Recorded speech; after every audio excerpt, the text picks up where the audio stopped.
नमस्कार, मैं अविनाश कुमार।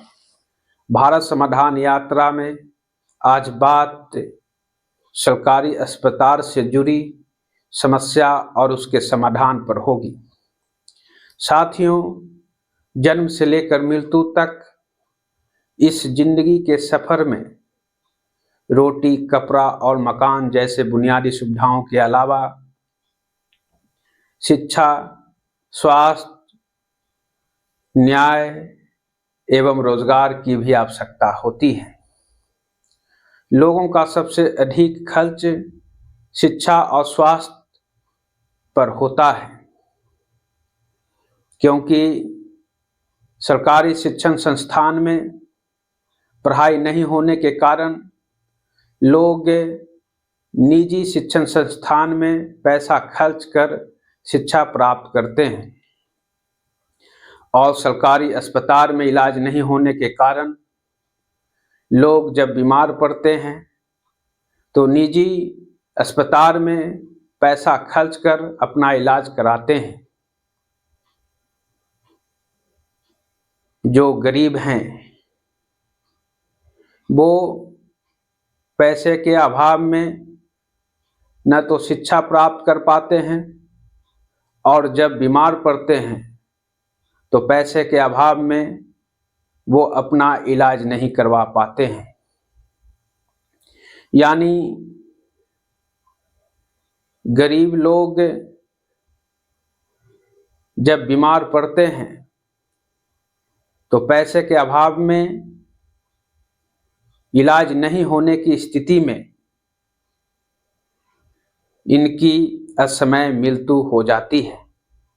जिन परिवारों के पास थोड़ा जमा पूंजी, घर, खेत है, अगर इसके परिवार के किसी सदस्य को गंभीर बीमारी हो जाती है जिसका इलाज संभव है तो निजी अस्पताल में इलाज करवाने के दौरान घर, खेत सब बिक जाता है। फिर भी इलाज करवाने के लिए पैसा कम पड़ जाता है और आगे का इलाज नहीं हो पाता, जिसके कारण असमय मृत्यु होने के साथ साथ संपत्ति भी चली जाती है। अगर सरकारी अस्पतालों में हर प्रकार के बीमारी का सही तरीके से इलाज हो तो बीमारी के कारण गरीब लोगों की मृत्यु असमय नहीं होगी और मध्य परिवार के लोगों को इलाज करवाने के दौरान घर, खेत नहीं बेचना पड़ेगा। सरकारी अस्पतालों में इलाज की अच्छी व्यवस्था होने से देश के करोड़ों परिवार का प्रत्येक साल लाखों रुपया बचेगा। बीमारी के कारण प्रति वर्ष देश के करोड़ों परिवारों का जन और धन दोनों जाता है। इसलिए सरकारी अस्पताल में हर प्रकार के बीमारी का सही तरीके से इलाज हो, इसके लिए मेरा सुझाव इस प्रकार है। मेरा पहला सुझाव है कि सरकारी स्वास्थ्य क्षेत्र पर देश के सकल घरेलू उत्पाद का कम से कम 6% खर्च होना चाहिए, क्योंकि सरकारी अस्पताल में अच्छी इलाज की व्यवस्था नहीं होने के कारण देश में प्रत्येक वर्ष लाखों लोग इलाज के अभाव में मरते हैं। इसलिए यह मामला जिंदगी और मौत का है।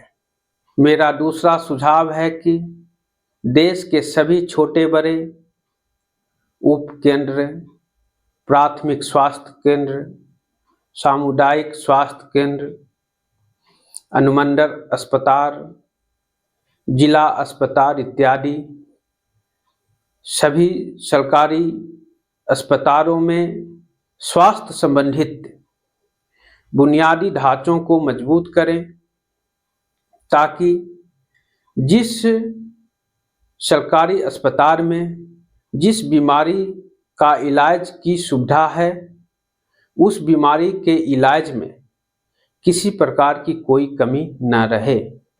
मेरा तीसरा सुझाव है कि देश के सभी छोटे बड़े सरकारी अस्पतालों में एक बड़ा अस्थायी पटल लगा होना चाहिए जिस पर लिखा हो कि इस अस्पताल में कौन कौन सी बीमारी का इलाज होता है और इस अस्पताल में काम करने वाले कर्मचारी के पास कौन कौन सी जिम्मेवारी है।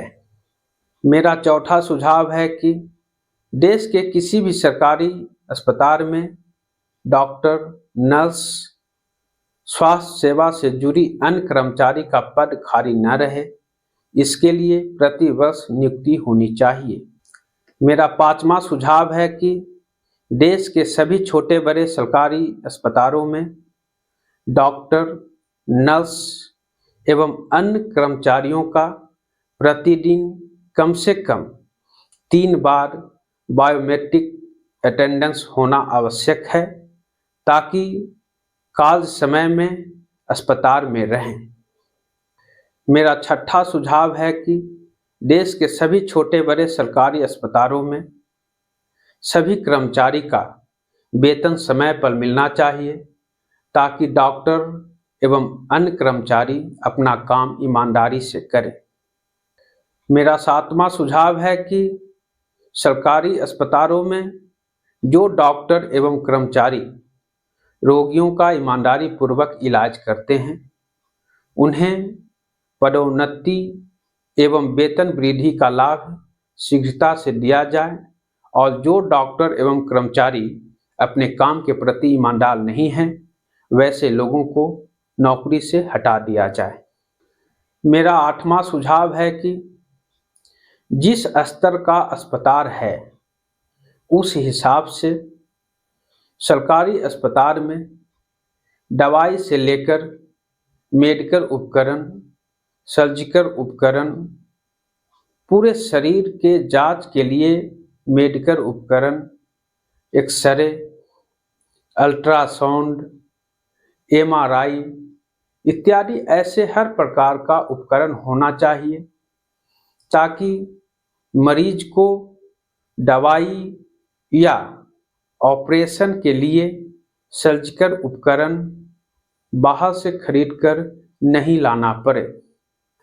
मेरा 9वां सुझाव है कि एम्बुलेंस में प्रशिक्षित पैरामेडिकल स्टाफ के साथ साथ सभी आवश्यक सुविधा मौजूद होना चाहिए ताकि एम्बुलेंस में प्राथमिक चिकित्सा हो सके और घायल या बीमार रोगी को यथासंभव सुरक्षित और शीघ्रता से निकटतम अस्पताल तक पहुंचा सके। देश में 50,000 के आबादी पर कम से कम एक एम्बुलेंस होना चाहिए। सरकारी अस्पताल की व्यवस्था में सुधार के लिए जो मैंने सुझाव दिए हैं उस पर केंद्र सरकार एवं राज्य सरकार को विचार करना चाहिए और देश में अतिशीघ्र लागू कर देना चाहिए ताकि गरीब एवं मध्य परिवार के लोगों को सरकारी अस्पताल में अच्छा इलाज मिल सके। सरकारी अस्पताल की व्यवस्था में सुधार से संबंधित सुझाव पत्र जो आप स्क्रीन पर देख रहे हैं, साथियों मैंने इस पत्र को देश के महामहिम राष्ट्रपति महोदय, प्रधानमंत्री, देश के स्वास्थ्य एवं परिवार कल्याण मंत्री, नीति आयोग के उपाध्यक्ष, सभी राज्य के मुख्यमंत्री, सभी राजनीतिक दल के राष्ट्रीय अध्यक्ष एवं सर्वोच्च न्यायालय के मुख्य न्यायाधीश जी को भी भेजा था। मैं अविनाश कुमार देश के सभी नागरिकों से आग्रह करता हूं कि आप सभी लोग इस वीडियो को लाइक कर ज़्यादा से ज़्यादा शेयर करें और चैनल को सब्सक्राइब कर लें। मेरा दूसरा आग्रह है कि सरकारी अस्पताल से जुड़ी कोई सुझाव हो तो कमेंट में लिखें। मेरा तीसरा आग्रह है आप अपने स्तर से सोशल मीडिया में इसका प्रचार प्रसार करें ताकि अधिक से अधिक लोगों तक पहुंचे और जनता की आवाज एवं सुझाव सरकार तक पहुंचे।